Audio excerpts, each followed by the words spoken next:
হ্যাঁ ভাই, এটাই হলো সেই স্বর্ণের দরজা। এটার ভিতরে অনেক খাজানা আছে। আবে তাহলে তাড়াতাড়ি চল, খুলেছে দরজা, খুলে যা সিমসিম। এত চিল্লাচিল্লি করতেছো কেন? এই দরজার ভিতরে ঢুকতে গেলে একটাই উপায় আছে, তোমাদের ভিতরে একজনকে বলি দিতে হবে।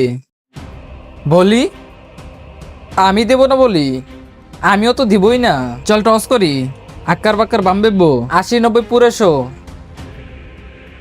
শো না ভাই, এটা হয় নাই, এটা তো চিটিং।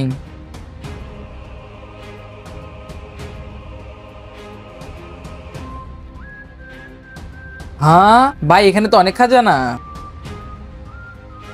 তাড়াতাড়ি এগুলো ভরে নিয়ে চল। তা ভরবোটা কোথায়? কিছুই তো নিয়ে আসা হয়নি।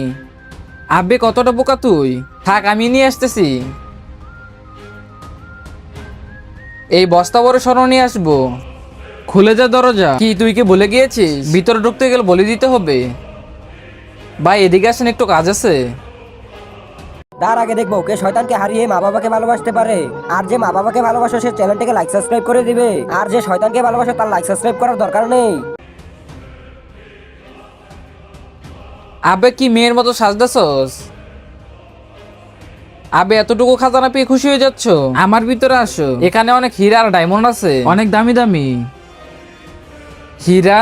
ভাই আমরা যতগুলো খাজানা নিতেছি সবগুলো বিক্রি করেও একটা হীরার দাম পাবো না। তাহলে চল হীরাগুলোই নিয়ে নিই। আবে ভিতরে গেলে তো বলি দিতে হবে। সে আমার বলি দেওয়ার আগে এর চেয়ে ভালো ওকেই বলি দিয়ে দিই। আবে আমি ওই দরজার মতো না যে মানুষের বলি যাব। আমি কিছু প্রশ্ন করতাম, ওটি সঠিক উত্তর দিতে পারলে আমি ভিতরে যেতে দিতাম।